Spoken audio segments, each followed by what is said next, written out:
Hello students, आप सभी लोगों का इस टू पे स्वागत है। मैं हूं आपका chemistry teacher Nagendra Singh. I have done BTech from IIT and I am teaching since last 15 years. अभी तक मैंने 25,000 से ज़्यादा बच्चों को पढ़ाया है और हज़ारों बच्चों को आईआईटी डॉक्टर बनाया है। अगली बारी आपकी है। So you know chemistry as a subject it's full with facts and figure. तो कई बार लोग इसको रटते हैं और ये इनके लिए मुश्किल सब्जेक्ट बन जाता है, बट यहाँ पे आप कॉन्सेप्ट्स को समझेंगे, रियलाइज़ करेंगे और ये सब्जेक्ट आपके लिए बहुत ज़्यादा स्कोरिंग और रैंक प्रोड्यूसिंग होने वाला है। तो चलिए देखते हैं आज के लेक्चर में कैसे ये चीज़ें रियलाइज़ करते हैं हम। Okay, mole concept, let's start with the chapter बच्चों। Okay, now let's see why mole concept. मैं मोल कॉन्सेप्ट क्यों शुरू करने जा रहा हूँ। वैसे इस चैप्टर का नाम some basic concepts of chemistry है NCERT में, बट वो दो पोर्शन में है। एक पोर्शन में थोड़ा हिस्टोरिकल डेवलपमेंट है और दूसरे मोल कॉन्सेप्ट उन्होंने शुरू कर रखा है। तो I am starting with here mole concept. Okay बच्चों, मोल कॉन्सेप्ट जो है ना, इट्स स्पाइनल कॉर्ड। ये पूरे केमिस्ट्री का स्पेशली फिजिकल केमिस्ट्री का स्पाइनल कॉर्ड है। अगर आपको मोल कॉन्सेप्ट समझ में आ गया तो आपको फिजिकल केमिस्ट्री के समझ में आ गया। मतलब कई बच्चे फार्मूला जानना, उत्तर निकाल लेना को समझना समझते हैं। That's wrong. वो क्यों दिया गया, क्या उसके पीछे की थीम थी। कैलकुलेशन करना तो कैलकुलेटर भी जानता है भाई। तो व्हाट्स न्यू विद यू, आपके साथ क्या नया है। आपको ये समझना कि हम ये काम क्यों कर रहे हैं, अगर हम ऐसा नहीं ऐसा करते तो क्या होता। That's the scientific temperament. Okay, so अगर आप इन बातों को समझ लेते हो तो आगे के सारे chapters, equilibrium, states of matter, thermodynamics, सब कुछ आपके लिए यूं आसान हो जाएगा। तो mole concept is no building block, it's a foundation chapter. तो मैं कोशिश करूंगा कि आपको पूरा समझ में आए। तो ये मैं क्यों शुरू कर रहा हूँ, आपको समझ में आ गया। और इसीलिए NCERT में भी ये पहला चैप्टर है, some basic concepts of chemistry के नाम से। ओके बच्चों, now what is mole. Mole क्या है। पता है, ये मोल शब्द चूंकि हमारा हिंदी का है नहीं, ये अंग्रेजों ने दिया हुआ है, जर्मन लेटर से डराइव्ड है। जर्मन लेटर मॉलिक्यूल से डराइव्ड है ये मोल। तो इसलिए अच्छा, मैं देखो कितनी आसानी से बोल रहा हूँ। तो आपको कॉपी पेन निकाल के लिख लेना है कि जर्मन लेटर मॉलिक्यूल से डराइव है, जर्मन वर्ड मॉलिक्यूल से मोल डराइव्ड है, राइट। तो ये हम लोगों के लिए अगर ये कुछ और बोला जाता, सैकड़ा, हज़ार, लाख, करोड़, तो हम बड़े आसानी से समझ जाते कि अच्छा 1 करोड़ है क्या, 1 अरब है, खरब है, संख है, महासंख है। So we could just understand it very easily. But it's mole एक इंग्लिश टर्म है, तो we are just getting mash with it. Sometimes we get just puzzle in it. हम पजल्ड हो जाते हैं कि अरे मोल क्या चीज़ है। मोल जस्ट एक गिनती है, एक काउंटिंग है, एक नंबर है। It's just a pure number. ये मोल क्या है बच्चों, इट। तो जैसे जैसे मैं कहूँगा आप इसको पचाते हुए चले जाना। जैसे मैं जब IIT में पढ़ रहा था ना, तो मैं बहुत सारी चीज़ों को ऐसे ही क्रॉस क्वेश्चनिंग करके सीखता था कि ऐसा क्यों है इन माई IIT। और नॉट ओनली दैट, अब और हायर एजुकेशन करोगे तो वहाँ सीखना होता है कि ऐसा क्यों है, ये क्यों। तो मोल क्या है, it's just the pure number, it's just the pure number, एक नंबर है। ये वैसे ही है जैसे हम कहते हैं कि 1 सेंचुरी, 1 सेंचुरी में कितना होता है। यू विल जस्ट से कि 100, 1 सेंचुरी में 100 होता है। मैं कहूँगा कि 1 मिलियन में कितना होता है, 1 मिलियन में कितना होता है। यू विल से 10 लाख या यू विल से 10 की पावर 6।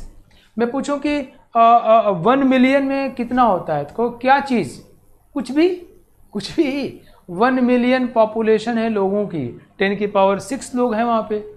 हमके उसके पास 1 मिलियन कुर्सियाँ हैं, उसके पास 10 लाख कुर्सियाँ हैं, कुर्सियों की फैक्ट्री होगी। हमको उसके पास 1 मिलियन आलू है, तो 10 लाख आलू है, 10 की पावर 6 आलू है। वॉटेवर मैं कहूँ 1 मिलियन एटम है, 1 मिलियन इलेक्ट्रॉन है, 1 मिलियन प्रोटॉन है, 1 मिलियन न्यूट्रॉन है।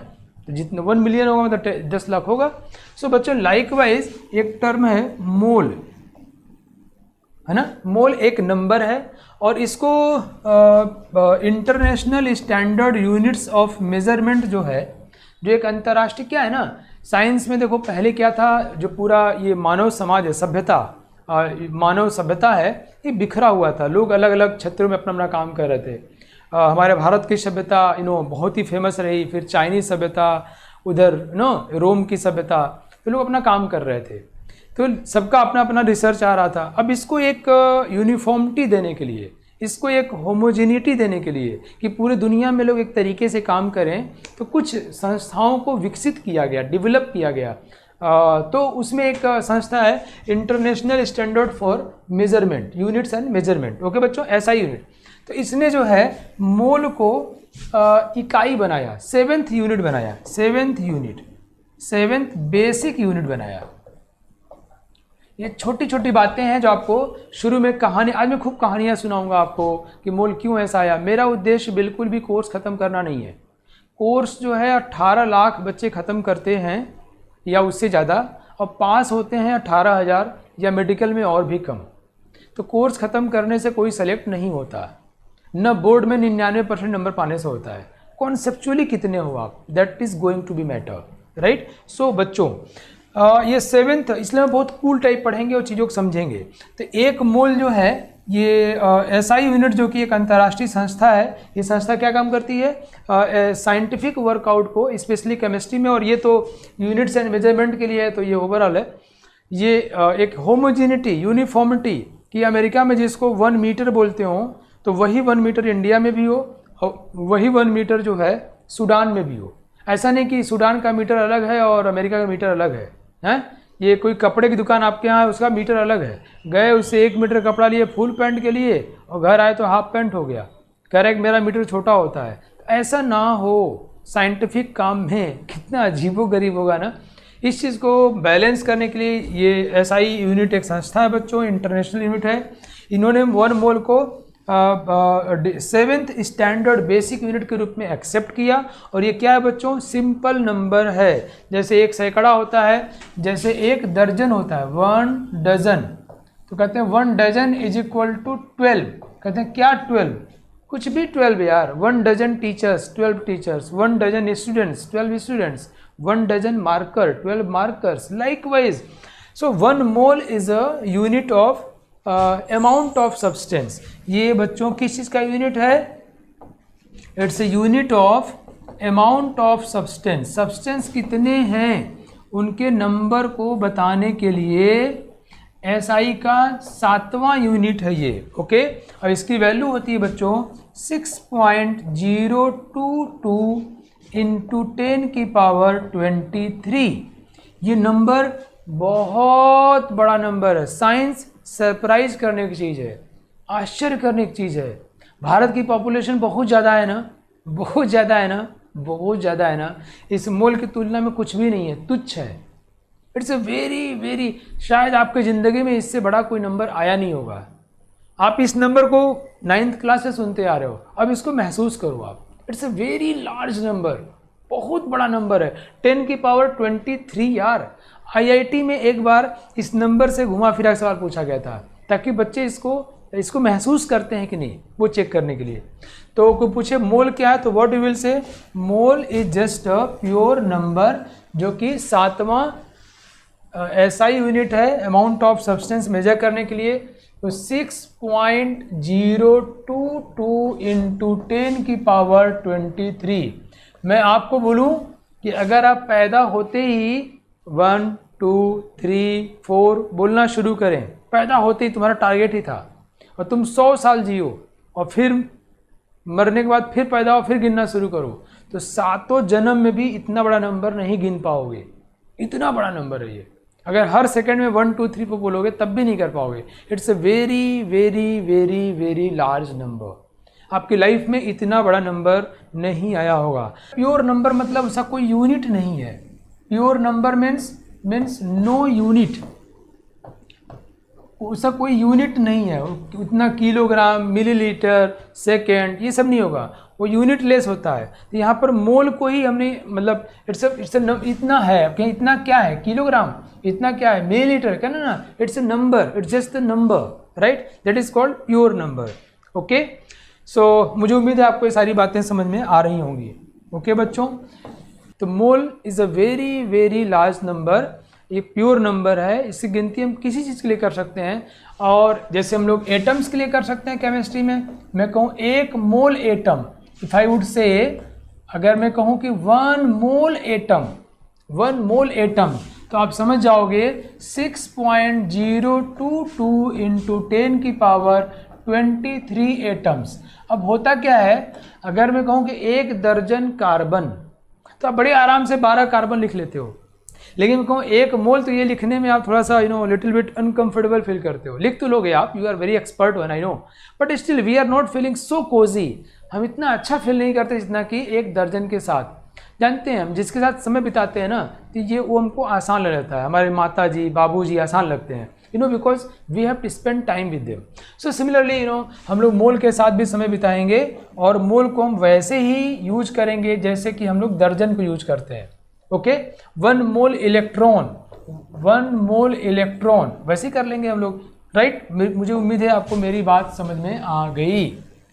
अब सवाल ये पैदा होता है बच्चों कि क्या ज़रूरत थी, इतने बड़े नंबर की क्या ज़रूरत थी, ये सवाल पैदा होता है ना, इतने बड़े नंबर की क्या ज़रूरत थी। और ये जो सवाल है ना, ये केमिस्ट्री के बेस पर अटैक है, उसके फंडामेंटल पर चोट पहुंचाया जा रहा है। किस पे? केमिस्ट्री को।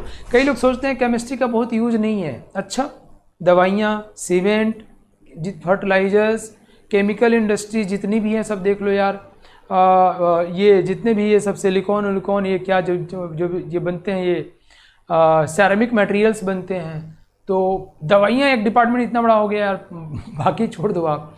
और इंजीनियरिंग, मेडिकल तो पूरा चला गया उसी में, केमिस्ट्री में। इंजीनियरिंग में आ जाओ, chemical engineering, mining engineering, ceramic engineering, तो very big part is a chemistry. In fact mechanical, civil, electronics में भी बहुत यूज है, राइट। सो बच्चों, अब ये है कि इतने बड़े नंबर की ज़रूरत क्या थी, तो मैं आपको बताता हूँ।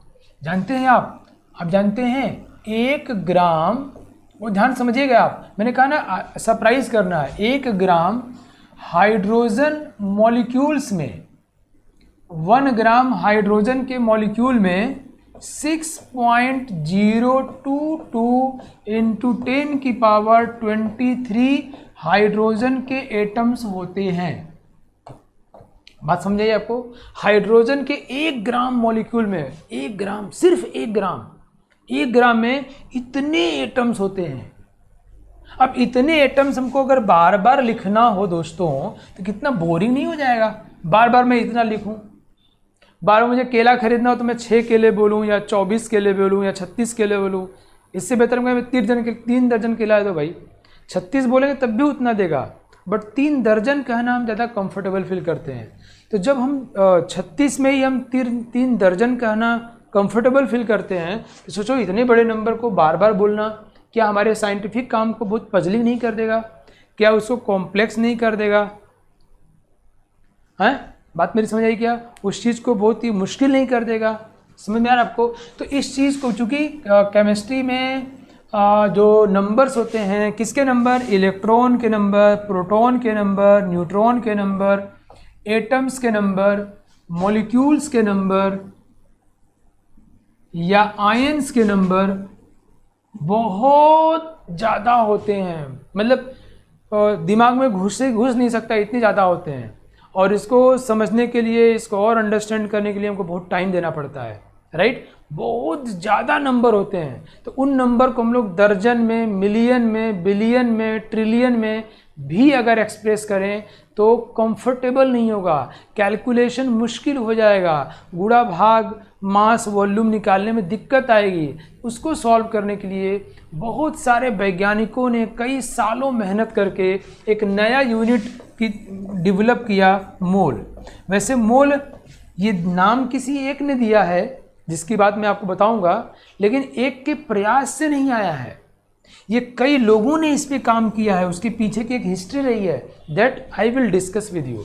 मैं चाहता हूं जब मैं पढ़ाऊँ आपको तो आप इस यात्रा मेरे साथ हो जाओ। आपको लग रहा है यार गजब ऐसा हुआ है क्या?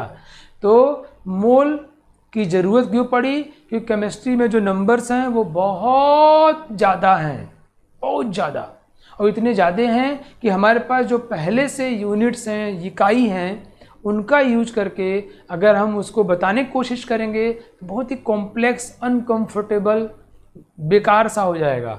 तो उसको आसान बनाने के लिए हमने एक नया यूनिट खोजा बच्चों से, क्या बोलते हैं? मोल। तो आपको इतनी बात समझ में आ गई कि मोल एक इकाई है यूनिट है जो कि एसआई का 7वां यूनिट बनाया गया इसको, और ये एक प्योर नंबर है। और ये किसके लिए होता है? किसी के लिए भी हो सकता है, लेकिन यूज हम लोग किसके लिए करते हैं इसको? Electron, proton, neutron, atom, molecule या आयंस के लिए। ओके, क्योंकि इनकी संख्या बहुत ज़्यादा होती है।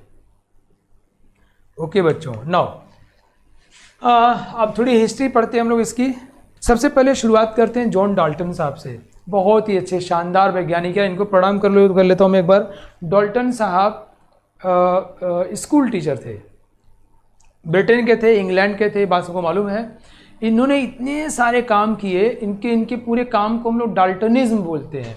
इन्होंने इतने कुछ लोगों के पास इतना दिमाग भगवान ने पता नहीं कहाँ से दे दिया, इनके काम को हम लोग डाल्टनिज्म बोलते हैं। लोग कहते हैं दिमाग सबके पास है, यूज करने वाली बात है। कुछ लोग अपने टाइम को बेकार कर लेते हैं, तो उनको उनके अलावा कोई नहीं जानता है। और कुछ लोग ऐसे होते हैं उनके जाने के बाद भी पीढ़ियाँ उनको याद रखती हैं। दिमाग सबके पास उतना ही होता है। डाल्टन साहब ने जो काम किया फिजिक्स में, केमिस्ट्री में, मैथ्स में, बायोलॉजी में, साइंस के डिफरेंट, मेट्रोलॉजी में, वेदर फोरकास्टिंग में, मौसम में कल बारिश होगी नहीं होगी, क्या होगा, इन सब के ऊपर ही बहुत सारा काम किया। और इनके सम्मान में इनको FRS एक सम्मान, ऑनर होता है, दिया गया।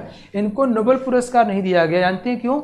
क्योंकि ये नोबेल पुरस्कार के बहुत पहले पैदा हुए थे, राइट। तो FRS मतलब फेलो ऑफ रॉयल सोसाइटी। ये ब्रिटेन में जो महान वैज्ञानिक हुआ करते थे, जैसे न्यूटन साहब, उनको भी FRS मिला हुआ था। तो ये ऑनर है, सम्मान है, ये डाल्टन साहब को भी मिला।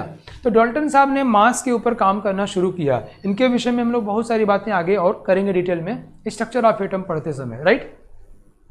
तो डाल्टन साहब ने बच्चों मास ऑफ एटम निकालना शुरू किया। जैसे मैं कहूँ, बहुत गौर सुनना, तुम्हें मज़ा आ जाएगा अभी, बहुत गौर सुनना। साइंस जानते हो क्या है? साइंस ये है कि मैं तुम्हें बताऊं कि जो न्यूक्लियस होता है उसका डेंसिटी तकरीबन 2.0 इंटू 10 की पावर 11 किलोग्राम पर मिलीलीटर है। मतलब मैं तुम्हें ये बताऊं कि 1 मिलीलीटर में, ये साइंस है ना, ज़रा मज़े लो, थोड़ा खो इसमें। 1 मिलीलीटर न्यूक्लियस में 2 इंटू 10 की पावर 11 किलोग्राम मास होता है 1 मिलीलीटर में। जानते हो कितना होता है? हैं? ये लाखों हाथी के मास के बराबर होगा। मतलब बहुत ज़्यादा मास हो गया, बहुत ज़्यादा। अगर न्यूक्लियस की डेंसिटी का इस मार्कर को बना दोगे ना, ये मार्कर जो धरती को छेद के अंदर चला जाएगा, इतना भारी हो जाएगा, बहुत ज़्यादा वेट हो जाएगा। 1 मिलीलीटर में इतना भार होता है यार, 2 मिलीलीटर से 2 गुना हो जाएगा ऐसे करके। Are you getting? सो बच्चों, मैं कहूँ कि मान लो मैं कहूँ कि मान लो 50 ग्राम का है। कितना बोला? 50 ग्राम। मैं वो इसलिए बोला, थोड़ा इंटरेस्ट है आप लोगों के अंदर, थोड़ा साइंस को इंटरेस्टिंग भाषा में समझना शुरू करो। मैं कहूँ आपसे कि ये मान लो 50 ग्राम का है, तो 50 ग्राम, ये ग्राम क्या चीज़ है यार? तो ग्राम हमने डिफाइंड किया हुआ है। कहाँ डिफाइंड किया हुआ है? ये किलोग्राम से ग्राम बनाया है। तो किलोग्राम क्या होता है? तो कुल मिला जुला के आखिरी में बात यही आएगी कि हम कहें कि 1 किलोग्राम एक चीज़ है, उससे ये जो है उसका ये 1/20वां भाग है। मतलब हम 2 मास को कंपैरिजन करके एक मास की वैल्यू बता रहे हैं। जैसे मैं कहूँ कि ये इससे भारी है, मैं कहूँ ये 50 ग्राम है, ये 2 गुना भारी है, तो 100 ग्राम हो गया, राइट। तो हम इसके मास से इसको कंपैरिजन कर रहे हैं, और यही काम करने का तरीका है। चाहे हम टाइम की बात करें, चाहे हम लेंथ की बात करें, चाहे हम वेलोसिटी की बात करें, और चाहे हम किसी भी चीज़ की बात करें। तो बच्चों, डाल्टन साहब ने, अब देखो कितना है वो ध्यान समझना। मैं कहूँ कि ये जो है किसी चीज़ से बना है, कोई चीज़ x से बना है, ओके, वो ध्यान समझना गौर से। और ये 100 ग्राम का है, और x का एक जो है 20 ग्राम का होता है। x का एक जो है 20 ग्राम का होता है, उससे मिलके बना है। तो कहीं इसमें ये 100 ग्राम है कि इसमें कितना x है, तो एक वाले से भाग कहें 5x से मिलके बना है। बात मेरी समझ आई क्या? मैं कहा ये 100 ग्राम है और ये x से मिलके बना है, और x का एक जो है 20 ग्राम होता है। कि इसमें x कितना है? कि 100 को 20 से भाग दिए, 5x से मिलके बना है।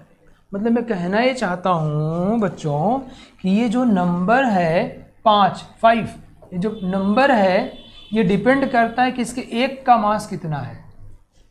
एक का मास कितना है और उस मास से हम लोग उसका नंबर निकाल रहे हैं, राइट। तो कुल मिला के नंबर निकालने के लिए मास को मानना बहुत ज़रूरी है कि मास क्या होता है। ओके, तो बच्चों डियर स्टूडेंट्स, डाल्टन साहब ने इनको, सोचो उस समय यार, मतलब नो ये बात है 1805 की, तुम में से कोई पैदा नहीं हुआ होगा ना 1805 में डाल्टन साहब, ये जो मैं कॉन्सेप्ट दे रहा हूँ आपको, बहुत बड़ी बात बता रहा हूँ, तुम सब खोगे, सुनोगे, गुनोगे तब समझोगे। 1805 में डाल्टन साहब, जब लोग चड्डी पहने घूमते थे, भारत देश में गरीबी थी बहुत ज़्यादा, दुनिया में गरीबी थी, उस समय ये बात सोच रहे थे कि हम किसी के मास को रिलेटिव मास में ही बात कर सकते हैं। तो ये रिलेटिव मास मानने के लिए, किसी को बताने के लिए कि वो अमीर है, गरीब है, हर चीज़, समय भी पता है रिलेटिव होता है। तुमको जल्दी आ गए या जल्दी आ गए, ये 1 घंटा है ना, घंटा फिक्स नहीं होता है, ये 1 घंटा हमने एक बनाया हुआ, उसके अकॉर्डिंग फिक्स है। अगर हमारी वेलोसिटी बहुत ज़्यादा बढ़ जाएगी तो 1 घंटा हमारा बदल जाएगा, छोटा हो जाएगा। बात मेरी समझ आई क्या? तो 1 घंटा का टाइम हमारे लिए डिपेंड करता है हमारी वेलोसिटी क्या है। मैं अब सिंपल कहता हूँ कि कोई भी चीज़, मास, वेलोसिटी, लेंथ, ये सब रिलेटिव है, सब तुलनात्मक है, एब्सोल्यूट वैल्यू है ही नहीं। तो बच्चों ये जो एक शब्द बोल रहा हूँ ना, ये मेरे पढ़ने के 20 साल का एक्सपीरियंस है। ये सब बहुत ध्यान से एक शब्दों को सुनो, लिखो और बाद में सोचना मैं क्या बोल गया था, तो आप बड़े अच्छे साइंटिफिक हो जाओगे। तो बच्चों डाल्टन साहब ने रिलेटिव एटॉमिक मास, दुनिया के सारे मासेस को बताने के लिए कि कितनी वैल्यू होती है, इन्होंने कहा रेफरेंस के लिए हाइड्रोजन को लिया जाए, हाइड्रोजन, और हाइड्रोजन के मास को इन्होंने 1 मान लिया से he had assumed mass of hydrogen as a 1, and now with respect to hydrogen as a 1, now calculate the mass of different species। अब सवाल ये है कि हाइड्रोजन को ही क्यों माना?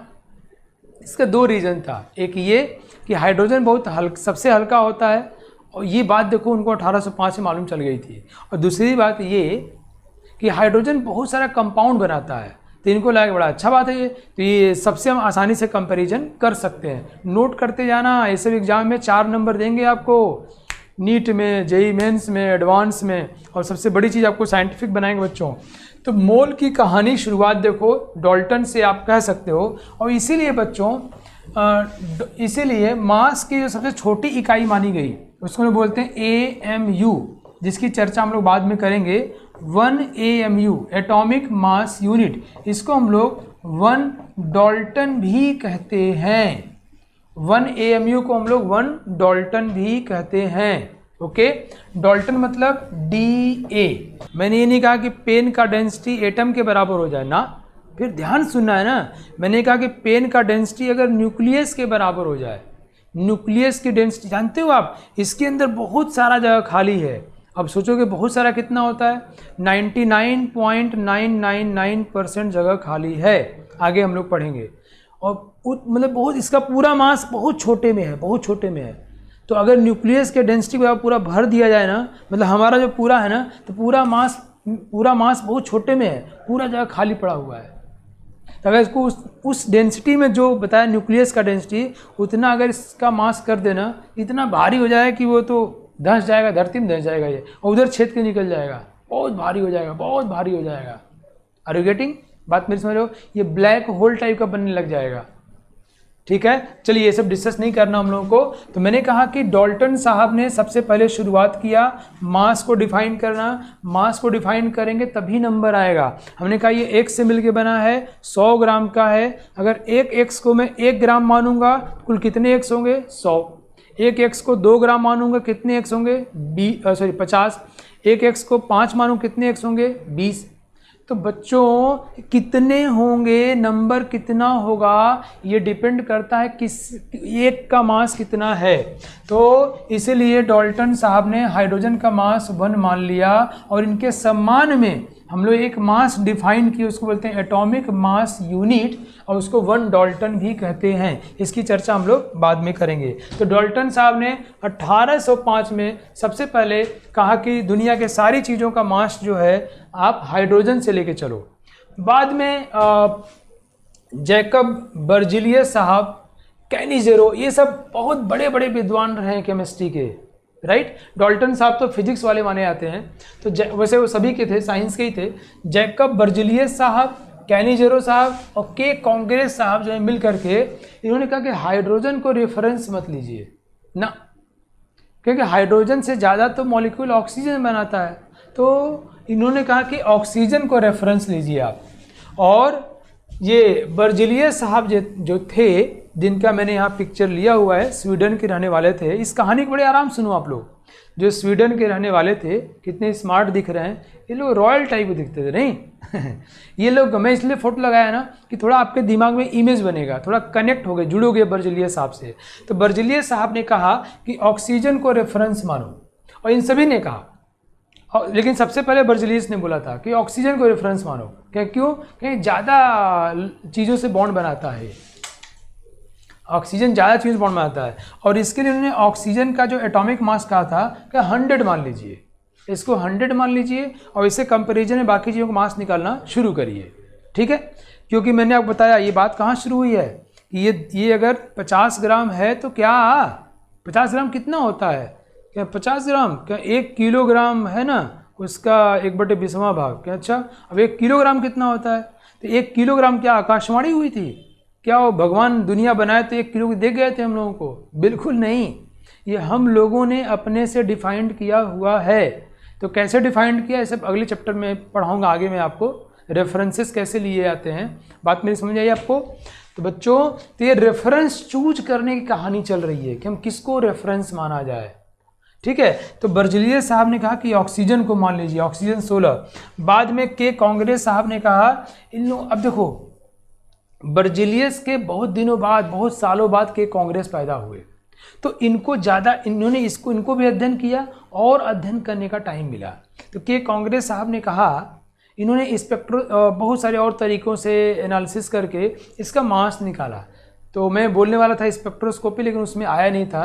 तो बट ये लोग बहुत माइन्यूट लेवल तक चीज़ों का मास एनालिसिस कर रहे थे उन दिनों, राइट। उन दिनों लोग स्पेक्ट्रम वगैरह पे काम कर रहे थे, राइट। तो के कांग्रेस साहब ने कहा कि इसका मास 16 मान लेते हैं, जो अब कि आप जानते हैं होता है। तो 100 न मान के, लेकिन 100 को, इसको रेफरेंस कौन बताया? बर्जिलियस ने। नाउ आगे बढ़ते हैं हम लोग। बाद में 1894 में, 1894 में विलियम ओस्टवाल्ड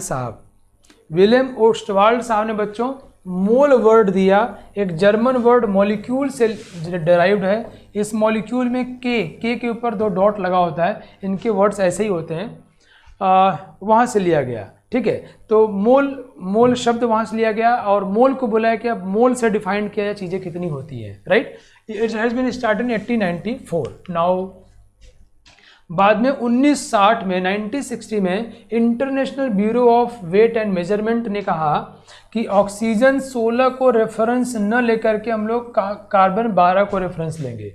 ये बात क्यों बोला उन्होंने?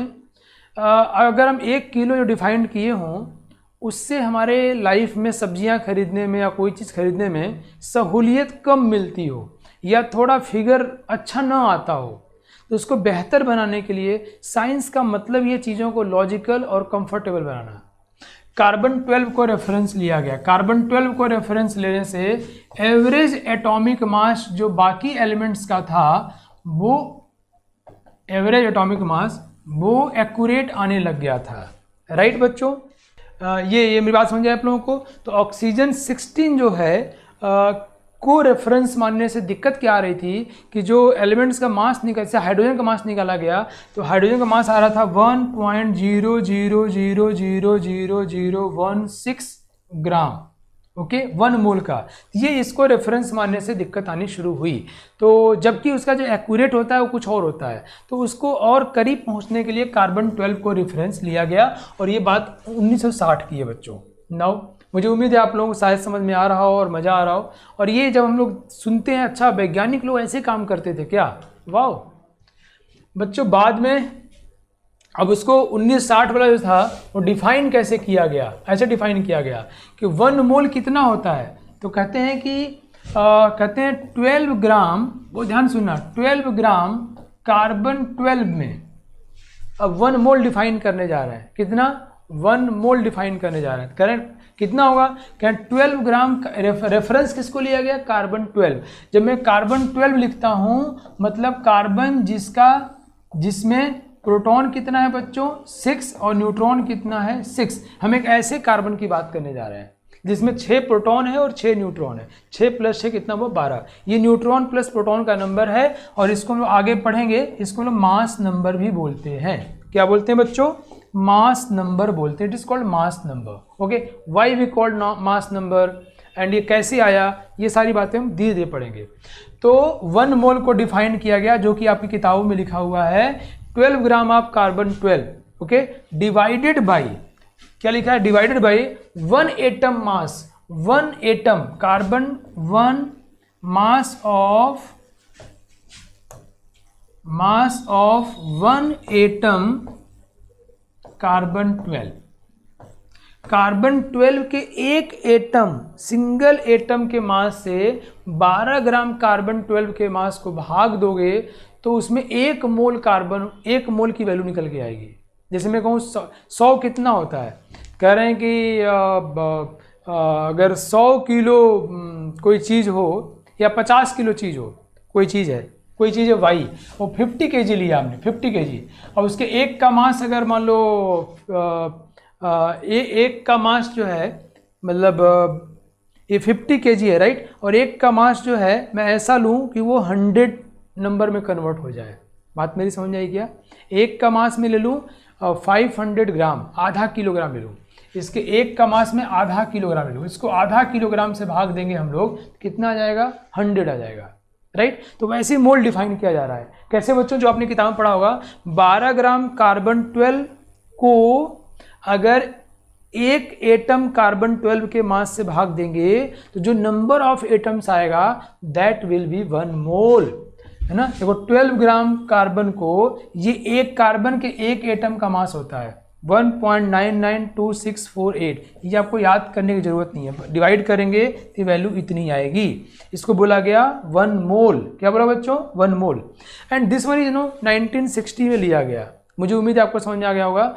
12 ग्राम कार्बन 12 को, yes please listen very carefully, बहुत ही इसको ना आसानी से कहानी टाइप में सुनो। मैं नहीं चाहता कि ऐसा पढ़ाया जाए कि भूत की तरह लगे। It's really very easy.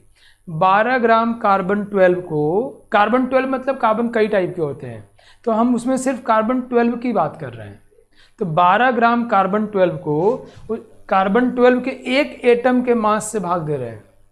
एक एटम, जैसे मैं कहीं आम खरीदने जाएं कि भैया 1 किलो में कितना आएगा, कि 1 किलो में 5 आम चढ़ेगा, तो वो कैसे बोल रहा है? उसको पता है कि एक आम जो है 200 ग्राम का होता है राइट। तो कह रहा है 200 ग्राम में भाग तकरीबन उतना ही होता है उसका जो आम है राइट। बात में समझ गए आप?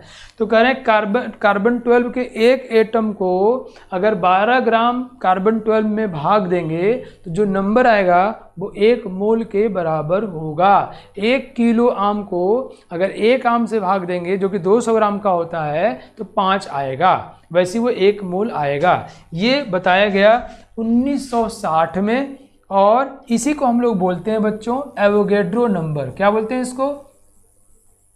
Avogadro number. एक महान केमिस्ट्री के विद्वान थे अमीडियो एवोगैड्रो, उनके नाम पर, उनके ऑनर में इसको दिया गया एवोगैड्रो नंबर। इसको में रिप्रेजेंट करते हैं ए फॉर एवोगैड्रो नंबर 6.02213। इसको हम लोग इन शॉर्ट जो यूज करते हैं बच्चों, वो यूज करते हैं 6.022 × 10⁻23।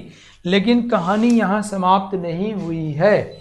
ये तो आपकी किताबों में लिखा हुआ है, लेकिन आज हम उससे आगे बढ़ चुके हैं। हमेशा प्यूरिफिकेशन चलता रहता है बच्चों। तो बाद में बताया मैंने आपको 1971 में मोल को 7th SI बेस यूनिट के रूप में एक्सेप्ट कर लिया गया था। ओके, चलिए हम पढ़ते हैं आगे। ये डेट ध्यान रखो, 20 मई 2019, बहुत करीब का डेट है ये, आप तो पैदा हो गए थे यार। 20 मई 2019 को ये मोल को जो है इतना वैल्यू दिया गया। कहा है कि मोल जो है, अब कार्बन 12 भी रेफरेंस नहीं है। पहले रेफरेंस क्या था? हाइड्रोजन 1, फिर रेफरेंस क्या बनाने की कोशिश किया गया? ऑक्सीजन 16, फिर किसको? सॉरी ऑक्सीजन 100, फिर किसको? ऑक्सीजन 16, फिर किसको? कार्बन 12। बाद में वैज्ञानिकों ने कहा कि हम कुछ भी ले रहे हैं तो उसमें गड़बड़ी हो ही जा रही है, कुछ न कुछ एरर आ जा रहा है। तो हम एक एब्सोल्यूट ऐसा नंबर डिफाइन करें जो नंबर मैं एक वर्ड बोलूँगा, उसके बाद में ध्यान देंगे हम लोग, इसको पढ़ेंगे। Average atomic mass, average atomic mass, इसकी चर्चा हम लोग आगे करेंगे 1-2 लेक्चर के बाद। तो वैज्ञानिकों ने ये प्रयास किया कि जो एलिमेंट्स हैं उनका एवरेज एटॉमिक मास ठीक ठाक वैल्यू आए, एक्यूरेट वैल्यू आए। इन सब में एरर बहुत ज़्यादा है, एरर ना के बराबर हो, जो होता है तकरीबन उसे करीब पहुंच जाए, मतलब उनकी कंपेरेटिव में। तो उन्होंने कहा कि हम इसको एवोगैड्रो नंबर मान लेंगे 6.02214076 इंटू 10 की पावर 23। तो this one is absolute number, इसका कोई रेफरेंस नहीं लिया गया। इसको कैसे चूज किया गया, जितने एलिमेंट्स हैं उनके एटॉमिक मासेस को एक्यूरेट पहुंचाने के लिए या मिनिमम एरर तक पहुंचाने के लिए 20 मई 2019 को this number has been accepted by the group of scientist. Okay, पहले वाले जो नंबर थे वो हम लोग कोई एक एलिमेंट से एज्यूम कर रहे थे, किसी न किसी एलिमेंट से एज्यूम कर रहे थे उसको लेकर के। अभी जो ये बनाया गया, ये जितने भी एलिमेंट्स हैं सभी के मासेस में एरर न आए, उनके एवरेज एटॉमिक मास एक्यूरेट आए, वो करने के लिए नंबर बनाया गया, राइट। तो 1 mole is this much number and this is called Avogadro number. ये इन महान अमीडियो एवोगैड्रो साहब के नाम पर है। ओके बच्चों, अमीडियो है, यहाँ पे ई छूट गया है। मुझे उम्मीद है आपको मेरी कहानी समझ में आ गया होगा।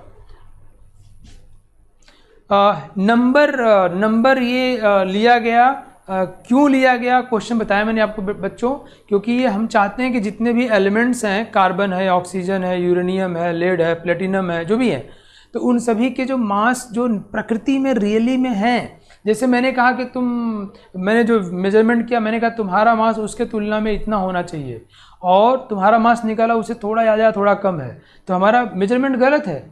तो जब हमने इसको रेफरेंस लिया तो गलतियां थी, इसको लिया तो गलतियां थी, इसको लिया। आप देखना, आपने पीरियोडिक टेबल में आज घर जाके बड़े गौर से देखना, उसमें हाइड्रोजन का मास 1 नहीं होता, 1 पॉइंट समथिंग होता है। इसका मास 16 नहीं होता, 16 पॉइंट समथिंग होता है। इसका मास 12 नहीं होता, 12 पॉइंट समथिंग होता है। तो वो एक्यूरेट वैल्यू पाने के लिए हम लोगों ने इनके मासेस को रेफरेंस मान करके, किसके, जो एलिमेंट हैं, और ये कोशिश करके कि एरर मिनिमम आए, वैज्ञानिकों ने 20 मई 2019 को ये नंबर 1 मोल के रूप में एक्सेप्ट किया। ओके, इसको बोलते हैं हम लोग एवोगैड्रो नंबर। चलिए आगे बढ़ते हैं हम लोग। तो 1 मोल तो मुझे लगता है मैंने बड़ी कहानी सुना दी, आप लोगों को शायद समझ में आ गया होगा। बताओ समझ में आया कि नहीं, फटाफट बोलो। साइंस बड़ा आगे निकल गया है, धीरे धीरे आप लोग पढ़ेंगे और हम भी कोशिश करेंगे समझाने का। मास निकालने के लिए हमारे पास एक्सरे टेक्निक है बेटा, स्पेक्ट्रोस्कोपी टेक्निक है, स्पेक्ट्रोस्कोपी है। ये अभी आपके कोर्स में नहीं है, ये ग्रेजुएशन में भी नहीं होता है, ये मास्टर डिग्री में। इससे हम लोग बहुत ही एक्यूरेटली चीज़ों का मास निकाल पाते हैं। ओके, बात मेरी समझ आई। ऐसे मेजर करेंगे, तौलेंगे तो इतने हल्के उनको तौलना असंभव है, राइट। तो हम लोग डिफरेंट टेक्निक्स यूज़ करते हैं, x ray analysis, spectroscopy, electron diffraction technique, ultraviolet technique. By using these highly modern techniques we can calculate the masses of the elements. So from there carbon के एक एटम का mass spectroscopy से निकाला गया बेटा, और उसको रेफरेंस मान लिया गया था। मुझे उम्मीद है अब तो समझ में आ गया होगा यार। अब तुम ये कह दो कि सर निकाल के एक एटम का मास करके दिखाइए यहाँ पर तो ये मजाक हो जाएगा, ये बहुत बड़ा मजाक हो जाएगा और मेरे साथ मेरा शोषण हो जाएगा, समझ रहे हो आप। मैंने कहा ना कि आप IIT और मेडिकल में टॉप कर जाओगे तब तक नहीं सुनने को मिलेगा, MBBS कर लोगे और BTech कर लो तब भी सुनने को नहीं मिलेगा। हाँ, मास्टर डिग्री में सुनने को मिलेगा, वहाँ स्पेक्ट्रोस्कोपी वगैरह है, ये हाईली एडवांस है। ठीक है बच्चों, चलिए थैंक यू। आप लोगों को समझ में आ गया तो मेरा काम सफल हो गया। एक बार रिवाइज करता हूँ आपके लिए, मैं थोड़ा आप लोग कहानी सुना के रिवाइज करता हूँ।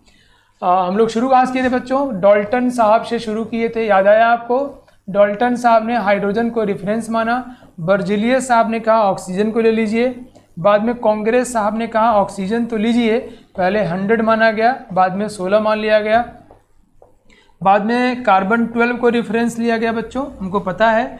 और फिर उन्होंने मोल को जो है, मोल को विलियम साहब ने मोल को क्वाइन किया शब्द, और जर्मन लेटर से, और बाद में मोल के लिए हमने एक नया वैल्यू दिया 6.02214076 इंटू 10 की पावर 23, राइट।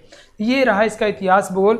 और जैसा कि मैंने आप लोगों को बताया, चलो कम ऑन, जैसा कि मैंने आप लोगों को बताया, रेडी हो जाऊं? चल यार तुम लोग क्या लग रहा है, पहले के लोग बहुत बेवकूफ़ थे क्या? 1896 में थॉमसन साहब ने, जे थॉमसन साहब ने इलेक्ट्रॉन का चार्ज बटे मास की वैल्यू निकाल लिया था, क्यूब/m, 1896 में CRT एक्सपेरिमेंट करके। और आप कार्बन के मास की बात कर रहे हो, बताओ, है ना, कार्बन के मास की बात कर रहे हो, ये इलेक्ट्रॉन का मास निकाले थे जे थॉमसन साहब ने, ये चार्ज बटे मास। बाद में मिल्कन ऑयल ड्रॉप एक्सपेरिमेंट से, मिल्कन, है ना, बहुत पहले की बात है सब, तो ये लोग करते थे भाई, और बहुत ही मेहनती लोग थे, और हम उनसे सीख प्रेरणा लेके हम लोग भी हो जाएंगे। कम ऑन नाउ, मैंने आपसे पहले भी कहा बच्चों कि मास बहुत इंपॉर्टेंट है। मास से हम लोग नंबर निकालते हैं। अगर आम 1 किलो आम लिया जाए, 1 kg आम, वो ध्यान समझना, और अगर एक आम जो है 200 ग्राम का हुआ तो 5 आम हो जाएगा, एक आम अगर 100 ग्राम का हुआ 10 आम हो जाएगा, एक आम 50 ग्राम का हुआ तो 20 हो जाएगा। तो मतलब आम कितना होता है, ये 5 होता है या 10 होता है या 20 होता है 1 किलोग्राम में, ये डिपेंड करता है कि एक आम का मास कितना है। तो mass of 1, that's very important. Now इसी दृष्टि से अब इस बात को समझो आप लोग, जैसा कि मैंने आपसे कहा था बच्चों, यहाँ आ जाओ, 1 ग्राम हाइड्रोजन गैस में इतने हाइड्रोजन के एटम होते हैं। जैसे मैं कहूँ कि 1 किलो आम ले आओ, 100 लोगों को खिलाना है, कह रहे भैया ये कौन सा आम है यार, ये माइक्रो आम है का? 1 किलो आम में 100 लोगों को खिला दोगे क्या? बहुत छोटा छोटा होता है, क्या आम क्यों बोल रहे फिर उसको? मतलब आप समझो ना, हाइड्रोजन के 1 ग्राम, बच्चों महसूस करो, में इतने एटम्स होते हैं।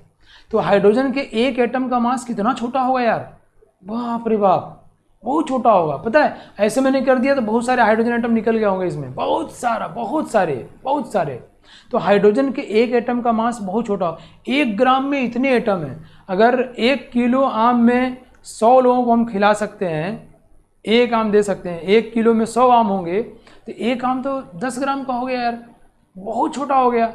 यस, तो वैसे ही बच्चों ये जो मास होते हैं ना, एटम के, मॉलिक्यूल के, इलेक्ट्रॉन के, प्रोटॉन के, न्यूट्रॉन के, बहुत छोटे होते हैं। और इतने छोटे होते हैं कि जैसे नंबर के लिए हमने मोल डिफाइन किया, वैसे मास मेजर करने के लिए हमको दूसरे यूनिट डिफाइन करने पड़ेंगे। तो जो नया यूनिट डिफाइन करते हैं उसकी ज़रूरत क्या पड़ी? जैसे मैं सपोज करो कोई, ये जो बंदा है, ये भाई साहब गए हैं सोना खरीदने, और दुकानदार से कह रहे हैं कि हमको 1 टन सोना दे दो। 1 टन मतलब 1000 किलो। दुकानदार जो पुलिस वाले को बुलाया कि इसको भर्ती कराओ भाई, ये पगला गया है।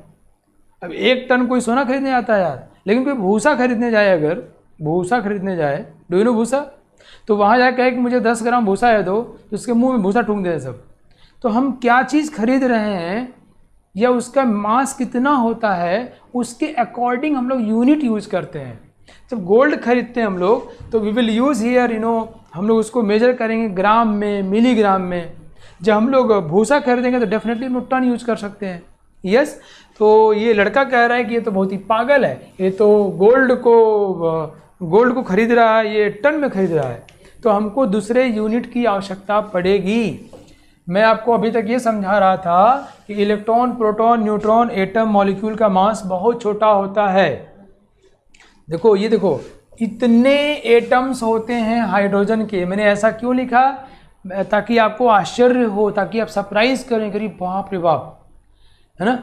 बच्चों, पता है, मैं ऑक्सफोर्ड, MIT, जो फॉरेन यूनिवर्सिटीज़ हैं उनके लेक्चर्स देखता हूँ, तो वो ऐसे ही पढ़ाना चाहते हैं कि बच्चों क्लिक करें। तो 1 मोल में इतने एटम है, तो हाइड्रोजन के 1 ग्राम में इतने एटम्स होते हैं। इसका मतलब उसके 1 एटम का मास कितना होगा? इतना हो जाएगा, इतना होगा 1 एटम का मास।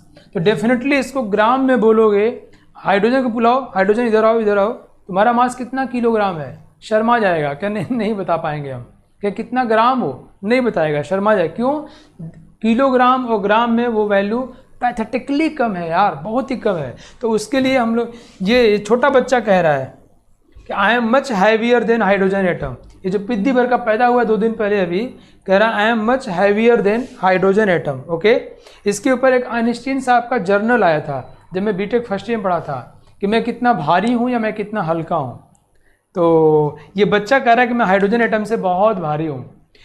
तो बच्चों, atom, molecule, ion, electron, proton, neutron के मास बहुत कम होते हैं, बहुत कम होते हैं, इतने कम होते हैं कि जो भी हमारे पास यूनिट्स अभी अवेलेबल हैं वो नाकाफ़ी हैं उनको सही से रिप्रेजेंट करने के लिए। तो हम लोगों ने एक नया यूनिट डिफाइन किया, उसको बोलते हैं unified atomic mass unit. Unified atomic mass unit, या इसको सिंपल बच्चों हम लोग AMU कहते हैं और इसको शॉर्ट में U से रिप्रेजेंट करते हैं। और इसी को हम लोग 1 डाल्टन कहते हैं, डाल्टन साहब के सम्मान में। कैपिटल D यूज़ कर लेता हूँ और इसको शॉर्ट में DA लिखते हैं। ओके, बात मेरी समझ में आई क्या आपको? इसकी आवश्यकता क्या पड़ी? बिकॉज केमिस्ट्री में चीज़ों का मास बहुत ज़्यादा कम होता है। और इसकी वैल्यू कितनी होती है कि कार्बन के एक एटम का मास, कौन सा कार्बन? कार्बन 12, उसी को रेफरेंस लिया गया था ना।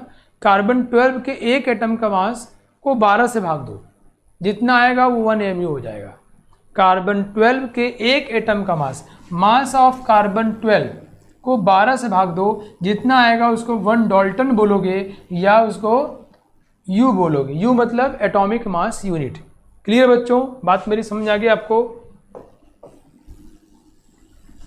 धीरे धीरे मैं आपको IIT एडवांस और मेडिकल और नीट के खतरनाक सवालों तक पहुंचा दूंगा, बट ये बेसिक्स क्लियर रहेगा तो we can do those things easily, we can tackle those problems comfortably now. So बच्चों, ये एटॉमिक मास यूनिट क्यों लिया गया समझ में आ गया आपको? नाउ अभी U को एटॉमिक मास डिफाइन किया गया, अभी मतलब 20 मई 2019 को इसको बहुत ही एक्यूरेटली डिफाइन किया गया कि इट इज़ इक्वल टू, क्योंकि इस समय तक हमारा रेफरेंस क्या था बच्चों? कार्बन 12। और जो डेफिनेशन देने जा रहा हूँ इसी के ऊपर मुझे याद है कंपटीशन में 2-3 बार सवाल पूछा गया है, राइट? तो दिया गया 1/एवोगैड्रो नंबर ग्राम। ये मास है, ध्यान रखो, मास। जैसे 1 किलोग्राम, तो मैं ये बोलूँगा तो मास की वैल्यू बोल रहा हूँ, one by Avogadro number gram, right? So 1 atomic mass unit is equal to one by Avogadro number gram. चलिए मैं आपको समझाता हूँ क्या बोलना चाह रहा हूँ। अच्छा, यहाँ स्पेस कम है तो मैं पीछे समझा ले रहा हूँ। सी बच्चों, यहाँ देख लेते हैं, लेट्स सी, मैं यहाँ समझाता हूँ, स्पेस ज़्यादा मिल जा रहा है मुझे। तो 1/एवोगैड्रो U क्या होता है? U is equal to atomic mass unit is equal to one by Avogadro number gram. इसको पहले क्या लिखे थे हम लोग? मास ऑफ कार्बन 12 को हम लोग 12 से भाग दे रहे थे, राइट? अब इसको हम लोग आजकल काम करते हैं and this value is one by Avogadro number, मैं बोल तो रहा हूँ, लिखा नहीं, ग्राम। 1/एवोगैड्रो नंबर ग्राम। तो it is equal to 1/6.022 into 10 की पावर 23 ग्राम। अब 1 को इससे भाग दो, डिवाइड को क्या आएगा? इसको 10, इसको लिख दो 10 इंटू 10 की पावर 10, ये 10 की पावर -23 चला जाएगा। समझ में? भाग दे लेना यार, तुम इतना कर सकते हो ना। डिवाइड करना आएगा ये 1.67 इंटू, या 667 कर लो, डेसिमल के एक प्लेस तक और चले जाओ, 1.667 इंटू 10 की पावर -24 ग्राम। ये 1 AMU की वैल्यू इतनी होती है। ये डेफिनेशन ध्यान रखना, इसके ऊपर सवाल कई बार परीक्षाओं में पूछे गए हैं। ये डेफिनेशन ध्यान रखना, ये 20 मई 2019 को लिया गया था, one by Avogadro number gram. Earlier definition was this one. अब इसकी वैल्यू रखो तो इतना आ जाएगा।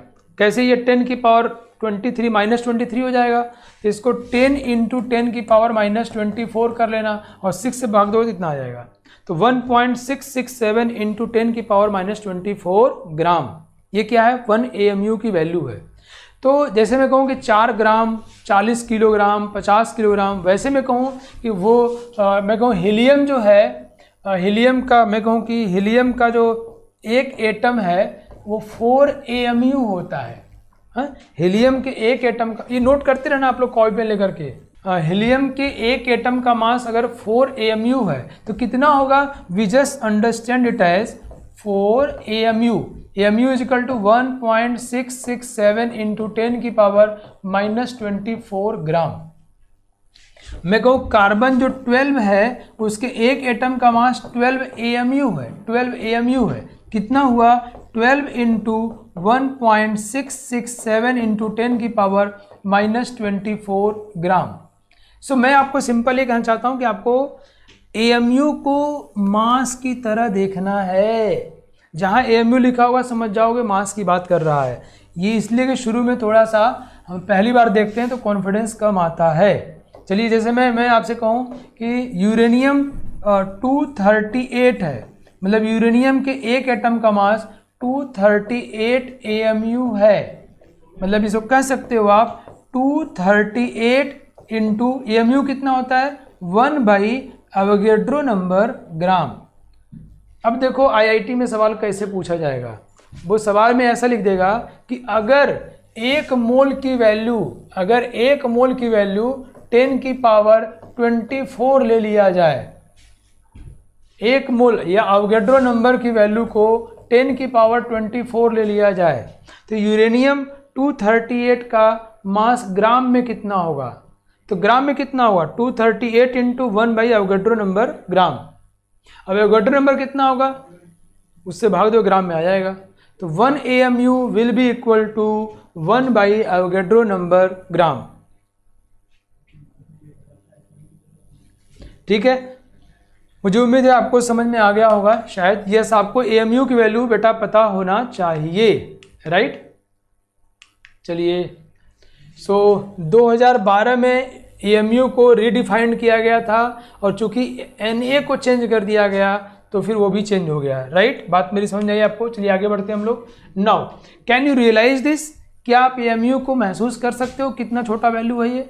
10 की पावर -24 ग्राम, 1.67 इंटू 10 की power -24 gram. Can you realise this? तो कह रहा है ये 2.7 ग्राम कितना AMU होगा? 2.7 ग्राम बहुत ज़्यादा AMU में हो जाएगा, बहुत ज़्यादा। कि कितना AMU होगा? कि टोटल मास कितना हुआ? 2.7 ग्राम। पता है आपको नीट में, JEE मेन में और IIT एडवांस में कई बार ऐसे छोटे छोटे क्वेश्चन, बहुत ही सुंदर क्वेश्चन पूछे जाते हैं। मैं एक क्वेश्चन आप लोगों के लेके आया भी हूँ, IIT एडवांस का सवाल, बहुत ही शानदार खूबसूरत सवाल, छोटा सा पिद्दी भर। ये चेक करते हैं कि क्या आप उसको रियलाइज़ कर पाते हो या नहीं। तो बच्चों टेबल टेनिस मान लो 2.7 ग्राम का है, 2.7 ग्राम का है बच्चों। क्या कितना AMU है? तो इसको आप 1 AMU से भाग दे दोगे तो बहुत ज़्यादा AMU में आ जाएगा। ओके, सो मुझे उम्मीद है आप लोगों को शायद इंटरेस्टिंग लग रहा हो। मैंने मोल बताया, मोल बहुत बड़ा होता है, मोल का पूरा हिस्ट्री सुनाया, AMU के विषय में बताया आपको। AMU की वैल्यू आपको पता भी होना चाहिए, बट मूल डेफिनेशन पता होना चाहिए। It is equal to one by Avogadro number ग्राम।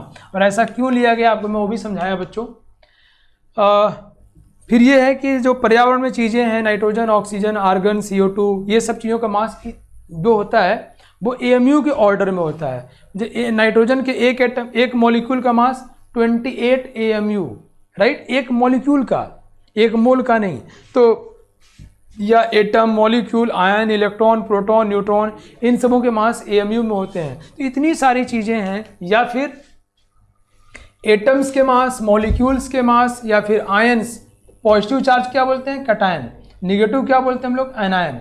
इनके मास भी AMU के ऑर्डर में होते हैं। तब इतनी सारी चीज़ों के मास को रिप्रेजेंट करने के लिए क्या हम लोग कोई ख़राब क्वांटिटी यूज करेंगे? क्या हम लोग किलोग्राम, मिलीग्राम से काम चलाएंगे? Definitely not. इसलिए इन सभी के मास को मेजर करने के लिए हम लोग AMU को यूज करते हैं। ठीक है बच्चों, चलिए मैं आपको फिर अगले क्लास में कुछ और चीज़ें पढ़ाऊँगा। अभी आज के लिए इतना ही, और धीरे धीरे करके हम लोग अगली क्लास पढ़ाऊँगा आपको मैं काउंटिंग कैसे किया जाए, और मोलिकुलर मास क्या होता है, और मोलिकुलर मास पे के ऊपर कंपटीशन में आए हुए बहुत सारे क्वेश्चंस मैं आपको डिस्कस करूंगा। बहुत ही खूबसूरत सवाल। मिलते हैं नेक्स्ट क्लास में, अपना ध्यान रखिए। Thank you. On is to on, study is always on. Concepts के बेहतर रियलाइजेशन के लिए स्टोन पर बने रहिए।